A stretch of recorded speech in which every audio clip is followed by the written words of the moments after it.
Isang mapagpalang araw sa ating lahat. Ako si Engineer Micaela Labayo. At dito naman si... Ako, si Architect Laines. At bago natin umpisahan ang bagang ito, ay nais ko muna tayong magdasal. Mangyaring magsitayo ang lahat at ilagay natin presensya sa Panginoon. Sa ngalan ng Ama, ng Anak, ng Espiritu Santo. Amen. Panginoon, maraming salamat po sa panibagong araw na pinagkaloob niyo sa amin. At sana po ay gabayan niyo kami sa aming mga gawain na dapat tapusin at ayusin. Panginoon, gabayan niyo rin po ang aming mga mahal sa buhay na naiwan sa bahay na siyang nag-iintindi sa amin. Yun lamang po. Amen. Sa ngalan ng Ama, ng Anak, ng Espiritu Santo. Amen. At ngayon naman, ay dadako na tayo sa acronym na Ayos check. Para sa letrang A, aktibong makilahok sa ating magiging talakayan. Sa letrang Y, yaman ang inyong isipan ay aming paragdagan. Sa letrang O, oras ay pahalagahan para sa magiging talakayan. At sa letrang S, sumunod sa patakaran ng klase para maging maayos ang daloy ng talakayan. Para sa layunin, nangyaring basahin, Lane. may isa-isang kahulugan ayon sa iba't ibang anyo ng pangungusap.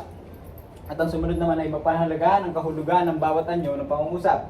At para sa huling layunin at ikatlo, ito ay ang magamit ng epektibo ang mga anyo ng pangungusap sa pakikipagtalastasan. Bago tayo formal na magsimula sa ating talakayan, ay magkakaroon muna tayo ng pagganyak na gawain na pangungunahan ni Architect Laines. At para naman sa ating pagganyak na gawain, meron kaming inihanda rito na hulaan mo, baby. At para naman dito sa hulaan mo, baby, ay narito ang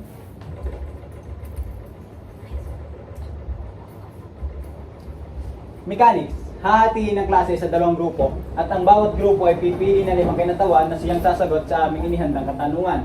Na ang magiging kasagutan ay forman kung ito ay karaniwan at mason naman kung ito ay di karaniwan. At ang grupo na siya makakakuha ng pinakamaraming puntos ay siyang tatanghaling panalo. At narito ang mga pangungusap. Narito ang 10 pangungusap na inyong dapat na sagutan. Mahusay. Napakagaling na inyong ipinakita. Kami ay lubos nyo napahanga sa inyong pagsasagot at paghula dito sa aming kauna-unahang inihandang pangganyak na gawain. At ngayon naman ay dadako na tayo sa ikalawa namin pangganyak na gawain. At ito ay ang tukuyin mo, baby. At para naman sa mechanics ng tukuyin mo, baby, ay tatawag ang guro ng 5 mag-aaral na siyang tutukoy sa kayarian ng pangungusap kung ito ay payak, tambalan, hugnayan, at langkapan. At narito ang 5 mga pangungusap na dapat niyong hulaan.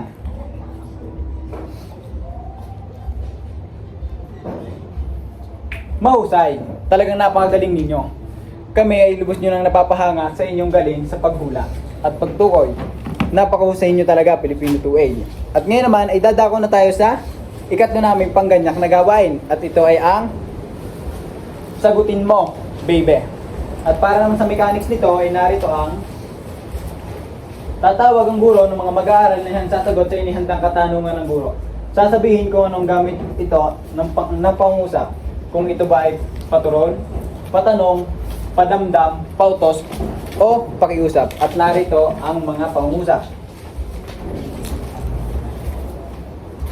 At iyan ang mga pangungusap. Mahusay. Talagang napakagaling ninyo. Kami ay lubos nyo napahanga sa pagtukoy. Ang galing nyo talaga, Pilipino 2A. At ngayon naman ay formal na tayong dadako sa talakayan. At ang unang magtatalakay ay ako, si Architect Gerald. At ang aking tatalakayin ay ang ayos ng pangungusap. Ang ayos ng pangungusap ay nahahati sa dalawa. Ito ay ang karaniwan at di karaniwang ayos ng pangungusap. At para sa karaniwan, ang karaniwan ay karaniwang kapag nauuna ang panaguri at sinusundan ng paksa. At narito ang halimbawa, magandang pasyalan ngayon sa Pilipino. Na yung Pilipino sa Pampanga. At ang panaguri dito ay ang magandang pasyalan. At ang paksa naman na sinasabi dito ay na yung Pilipino sa Pampanga. Ano pa ba mga halimbawa ng karaniwan? Ang karaniwan ay magandang sasakyan, ang panaguri ay magandang, at ang paksa naman ay ang sasakyan. At para naman sa di karaniwan, ang di karaniwan naman kung nauuna ang paksa at sinusundan ng panaguri. Ito naman ay kumbaga kabaliktaran lamang ng karaniwan. At narito ang ang halimbawa nito. Ang nayong Pilipino sa Pampanga ay magandang pasyalan. Ang nauuna ay paksa. Ang paksa dito ay ang nayong Pilipino. At ang panaguri naman ay ang magandang pasyalan. Iyon ang panaguri. Ano pa nga ba ang ang halimbawa nito? Ang halimbawa na lamang nito ay ang Cavite ay isa sa mga magagandang pasyalan dito sa Pilipinas. At ang nauuna doon ay ang paksa na Cavite, at ang sumunod naman na panaguri ay ang magandang pasyalan. At ngayon naman ay dadako na tayo sa susunod na aralin na pangungunahan ni Engineer Mika para umpisahan ang panibagong konstruksyon ng kaalaman na inyong matututunan. Engineer Mika. Isang mapagpalang araw sa ating lahat, at ngayon naman ay aking tatalakayin ang patungkol sa kayarian ng pangungusap. Ang kayarian ng pangungusap ay tumutukoy kung paano binubuo ang isang pangungusap base sa dami ng ideya. At ang nariyan ay ang payak. Pag sinabi natin payak, ang payak na pangungusap binubuo ng isang buong diwa o isipan. Ang payak na pangungusap ay may isang ideya lamang. Ito ay maaaring payak na simuno, payak na panaguri, payak na simuno at tambalang panaguri, tambalang simuno at payak na panaguri, at tambalang simuno at tambalang panaguri. Upang lubos ninyong maunawaan, meron akong inihandang mga halimbawa dito. Una ay halimbawa sa payak na simuno at payak na panaguri. Ang halimbawa ay si Agnes ay matalino at masisi. Si Agnes ay matalino. Sa halimbawa na ito, ang simuno ay si Agnes dahil siyang pinag-uusapan. At ang panaguri naman ay matalino dahil ito ang naglalarawan sa simuno. At ang ikalawa naman, para sa halimbawa ng payak na simuno at tambalang panaguri, ay si Agnes ay matalino at masipag. Ang simuno dito ay si Agnes, kaya payak pa rin. At ang panaguri naman ay matalino at masipag. Kaya ito sinabing tambalang panaguri dahil dalawa na ang katangiang inilalarawan. At para sa ikatlong halimbawa, tambalang simuno at payak na panaguri ay halimbawa si tatay at si kuya ay nagdidilig. Dito sa halimbawa, ang tambalang simuno ay si tatay at si kuya. Kaya sinabing tambalan dahil dalawa ang taong pinag-uusapan. At ang payak na panaguri naman ay nagdidilig lamang, kaya ito ay payak dahil isa lamang ang kilos na ginagawa. At para naman sa halimbawa, ika-apat na halimbawa, tambalang simuno at tambalang panaguri ay si tatay at si kuya ay nagdidilig at nagtatanim. Dito, ang tambalang simuno ay si tatay at si kuya pa rin, kaya ito ay tambalan. At ang tambalang panaguri naman ay nagdidilig at nagtatanim. Kaya ito naging tambalan dahil dalawa ang kilos na ginagawa.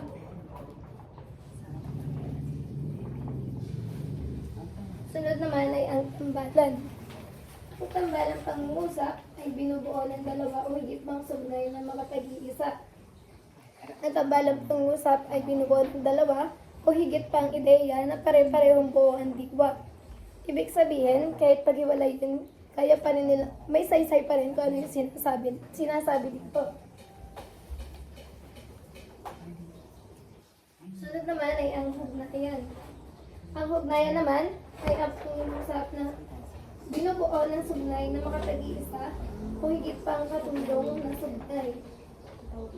Sa ugnayan naman, ito ay may pangunahing ideya at may kasunod na paliwanag o dahilan. Halimbawa na lamang ay nag-aral siya dahil may pagsusulit. Sa halimbawa na yun, buo na ang pangungusap. Malinaw na nag-aral siya At ang dahil may pagsusulit ay paliwanag na lamang, kaya ito ay hugnayan. At ang panghuli ay ang langkapan.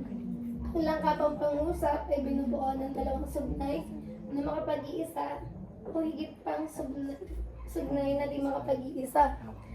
Ang langkapang pangusap naman ay pinagsamang tambalan at hugnayan. Ibig sabihin, mayroon itong dalawa o higit pang ideya at may paliwanag din sa pangungusap.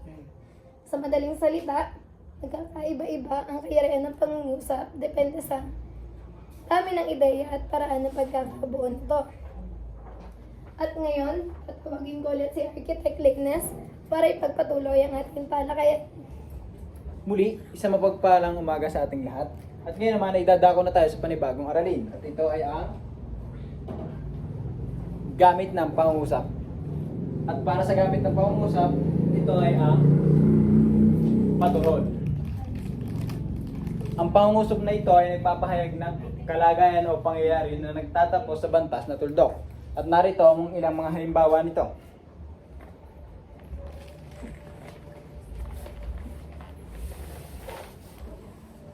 Para sa halimbawa ng patrol ay ito.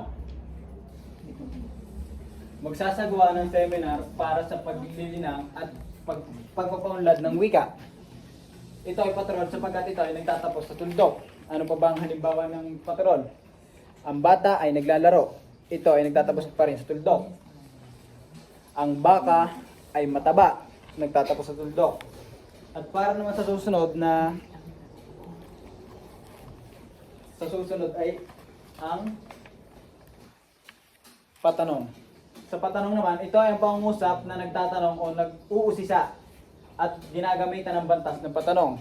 Alam naman natin lahat kung ano ang patanong na lagi natin ginagamit sa pang-araw-araw nating pamumuhay. At para naman sa halimbawa ng patanong ay narito. Saan ka pupunta? Anong ginagawa mo? Bakit ka nandyan? At sino ang kasama mo? Lahat ng mga binanggit ko, yung lahat ay nagtatapos sa tandang pananong o sa bantas na pananong. At para naman sa susunod ay ang padamdam. Ang pangungusap na ito ay nagsasaad ng damdamin gaya ng galit, sakit, tuwa na ginagamitan ng bantas na padamdam.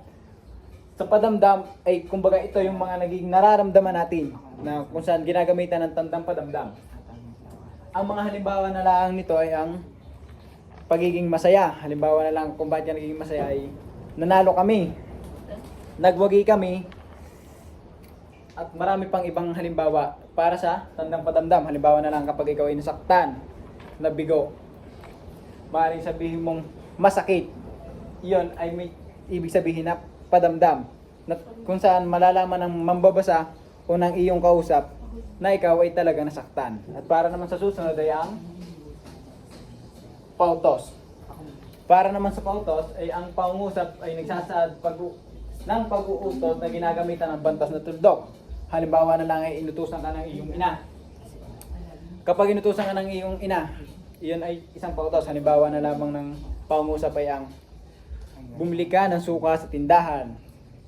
Kuhanin mo ang gamit na iyon. Bilhin mo ang nakalista rito. Iyon ang ilang mga halimbawa ng pautos. At para naman sa susunod ay ang pakiusap. Ang pakiusap ay ito ay pangungusap na nag-uutos, ngunit ito ay may paggalang sapagkat napapaloban ito ng panlaping paki at nagtatapos sa bantas ng tuldok. Ang ilang mga halimbawa na lamang nito ay ang pakiabot nga ng tasa, pakikuha nga ng laruan, pakibili nga ako nito sa tindahan. Ang yan, mga yan ay isa sa mga halimbawa ng pangungusap. Para naman sa susunod na talakayan ay tinatawag ko ng muli si Engineer Mika upang ipagpatuloy ang ating talakayan. Engineer Mika. Ngayon naman ay dumako na tayo sa ating sunod na talakayan. Mga paraan ng pagpapalawak ng pangungusap. Ang pagpapalawak ng pangungusap ay paraan para mas maging malinaw, kompleto at mas detalyado ang ideyang ipinapahayag ng pangungusap. Hindi nito binabago ang naunang ideya, ngunit dinadagdagan niya ito ng impormasyon. At nariyan, nakapaloob dyan ang mga paningit o enclitic. Kapag sinabi nating enclitic, ito ay ang mga salitang idinaragdag sa pangusap para magbigay ng dagdag na damdamin o diin sa mensahe. Halimbawa na lamang nito ay ang salitang kumain na siya. Kahit tanggalin natin yung na, nandoon pa't malinaw pa rin ang salitang kumain siya. Hindi nagbabago ang kanyang kahulugan at malinaw pa rin. At may 16 na enclitic tulad ng ba, kasi, kay, daw o raw, din o rin, lang o lamang, man, muna, na, naman, nga, pa, pala, sana, tuloy, at yata. At sunod naman ay ang pamuno sa pangalan. Kapag sinabi natin pamuno sa pangalan, ito ay pangalan, isa pang pangalan o parirala na nagbibigay dagdag o paliwanag o dagdag paliwanag o katawagan sa isang pangalan. Halimbawa ay ang nobelang El Filibusterismo ay sinulat ni Dr. Jose P. Rizal. Ang El Filibusterismo ay pamuno sa salitang nobela at ang Dr. Jose P. Rizal naman ay nagbibigay linaw kung sino ang sumulat nito. Sunod naman ay ang mga panuring.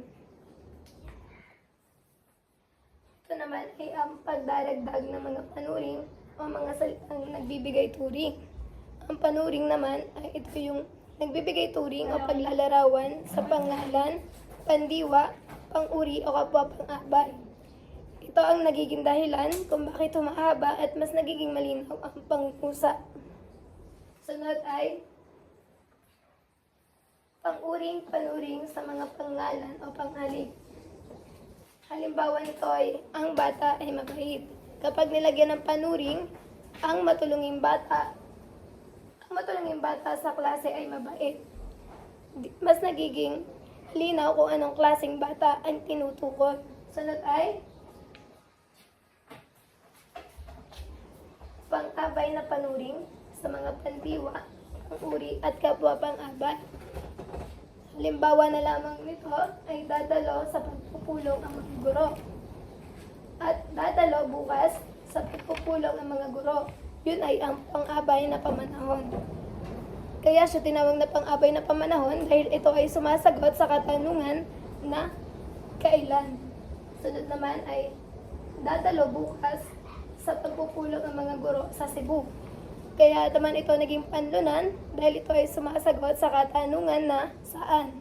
At panghuli ay dadalo bukas sa pagpupulong ang mga dadalo ng maaga bukas ang mga guro.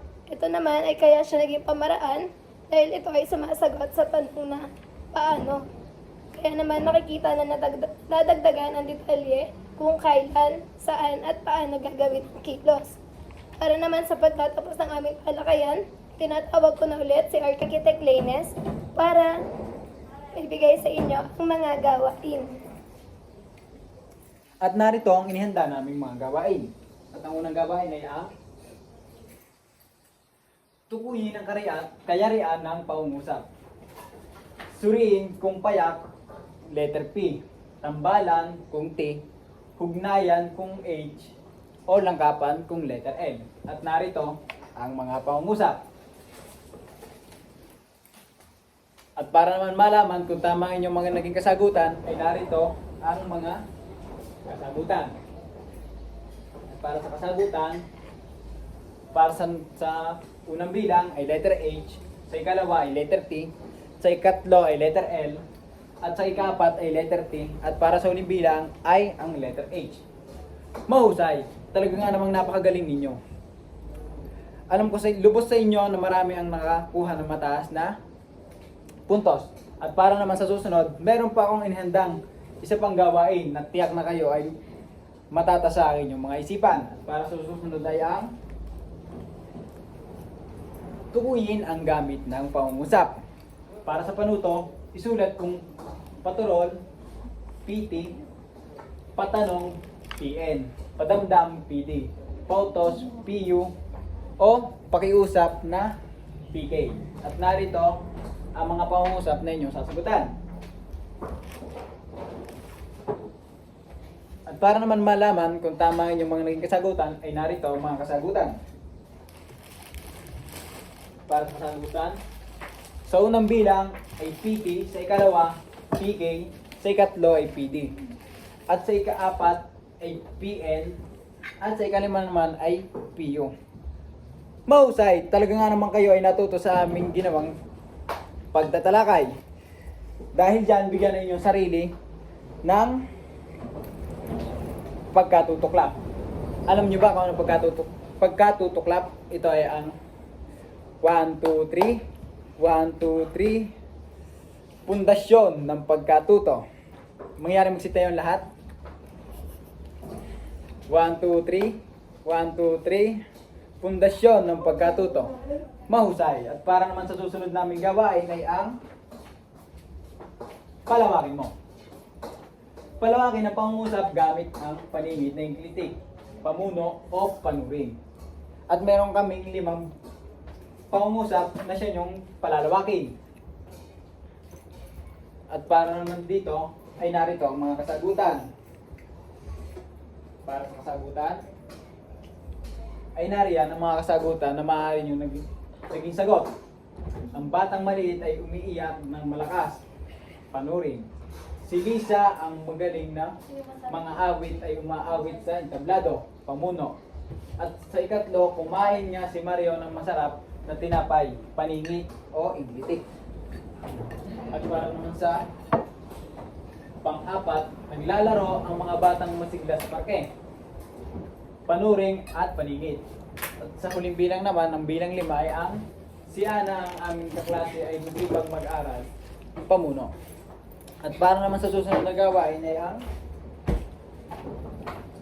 meron akong katanungan at ito ay ang kung ikaw ay isang construction worker ng iyong pangungusap, paano mo sisiguraduhin matibay at maayos ang pagkakabuo ng iyong ideya? Mangyaring kumuha ng kalahating papel at inyong isulat ang inyong mga kasagutan.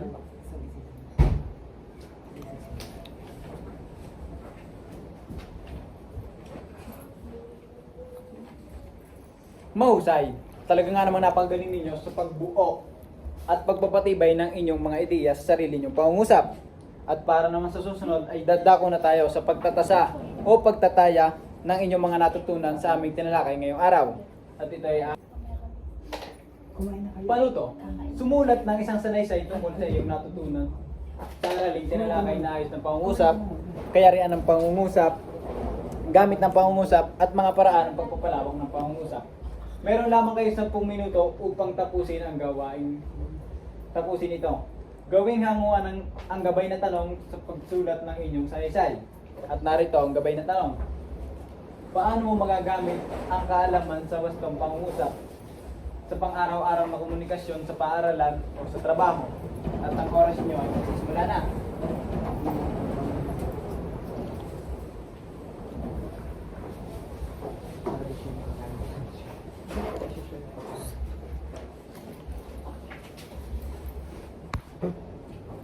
At para naman sa panghuli, ay dito namin tatayain o tatasahin ang inyong mga natutunan sa aming tinalakay ngayong araw. At narito ang pagtataya na mayroong 20 item.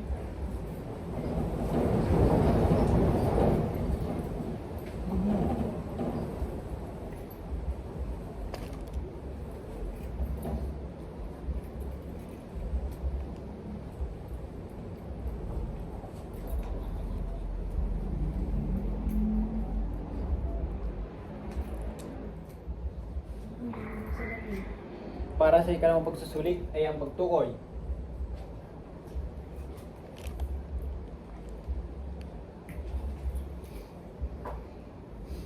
At sa ikatlong pagsusulit naman ay ito ay ang tama o mali.